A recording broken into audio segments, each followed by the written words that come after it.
बार एक बड़ा ही पैसे वाला सौदागर खाली रेगिस्तान के लंबे सफर पर निकला हुआ था। एक बार वो थककर और गर्मी से परेशान होकर थोड़ी देर आराम करने के लिए किसी घने पेड़ों के नीचे रुक गया। तभी उसने एक पानी का छोटा सा तालाब देखा। अरे वाह, शुक्र है ये पानी का तालाब मिल गया, नहीं तो प्यास के मारे मैं मर ही जाता। ओह सौदागर उस तालाब से पानी अपनी एक छोटी सी बोतल में भर लेता है। उसने अपने घोड़ों को एक पेड़ से बांध दिया और वहीं घास पर बैठकर अपने थैले में से रोटी और आम निकालकर खाने लगा। आम खाकर वह गुठलियों को इधर उधर फेंक रहा था। खाना खाने के बाद वो फिर अपने घोड़ों को लेकर आगे चलने को तैयार ही हुआ था कि उसके सामने एक भयानक भूतनी आ गई। उसके हाथ में एक बड़ी सी चमकती हुई तलवार थी।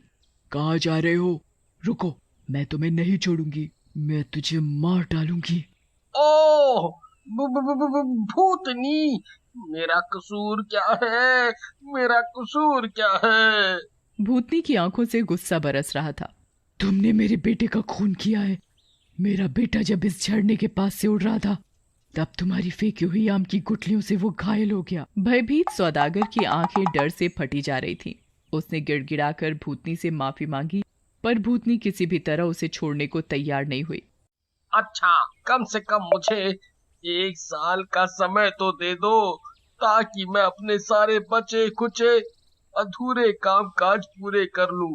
मैं वादा करता हूँ, जिस दिन ये 1 साल का समय पूरा होगा उसी दिन मैं ठीक इसी जगह तुमसे मिलूंगा, और फिर अगर इच्छा हो तो आप मुझे मार भी सकती हैं। अच्छा ठीक है, मैं तुझे 1 साल का समय देती हूँ।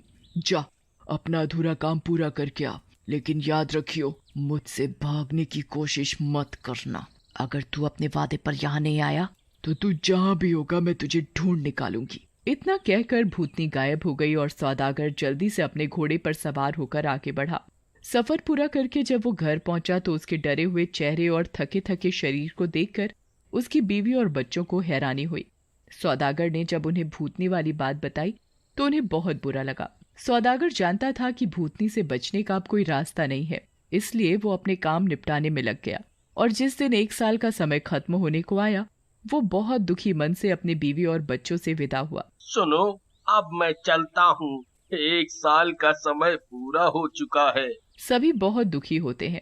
सब उसे रोकना चाह रहे होते हैं पर रोक नहीं पाते। जब वो रेगिस्तान में उस पानी के तालाब के पास पहुंचा, उसी वक्त वहां एक बूढ़ा आदमी पहुंचा, जिसके पीछे पीछे एक कबूतरी चल रही थी। तुम यहाँ क्या कर रहे हो?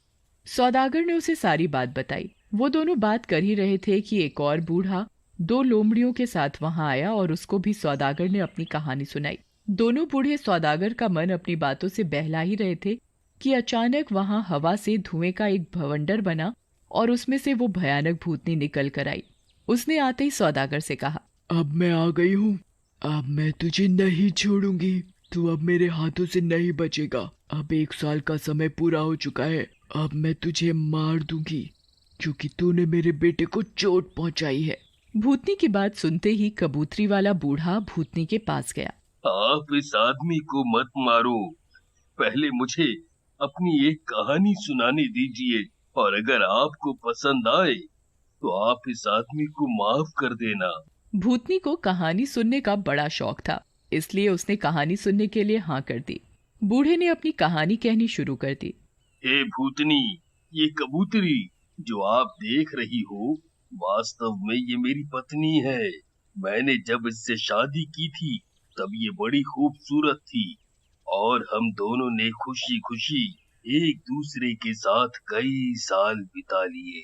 पर इससे मेरी कोई संतान नहीं हुई, इसलिए मैंने दूसरी शादी कर ली, जिससे मेरा एक लड़का पैदा हुआ। मगर तभी से मेरी पहली पत्नी को मेरी दूसरी पत्नी और मेरे बेटे से जलन होना शुरू हो गई। बहुत साल बीत गए, मेरा बेटा भी बड़ा हो गया और मेरी पहली बीवी ने उन दोनों को मारने का फैसला कर लिया। मगर वो चाहती थी कि इसका पता किसी को ना चल पाए। एक दिन मुझे एक लंबे सफर के लिए निकलना पड़ा और मैं 1 साल तक घर से बाहर रहा। मेरे जाने के बाद मेरी पहली बीवी ने सबसे पहले जादू टोना सीखना शुरू किया और उसने जादू से मेरे बेटे और मेरी दूसरी बीवी को बकरा बना दिया। फिर उन दोनों को मेरे यहाँ काम करने वाले किसानों के मुखिया को बेच दिया। जब मैं सफर से घर आया तो मेरी पहली बीवी ने बताया कि मेरी दूसरी बीवी मर चुकी है और मेरे बेटे का महीनों से कोई अता पता नहीं है।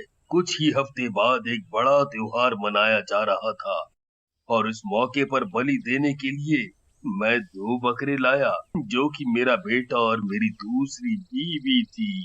और जब उनको बलि के लिए तैयार किया तो वो बड़े जोरों से चीखने लगे। मुझे देखकर बड़ा आश्चर्य हुआ कि उनकी आंखों से लगातार आंसू बह रहे थे।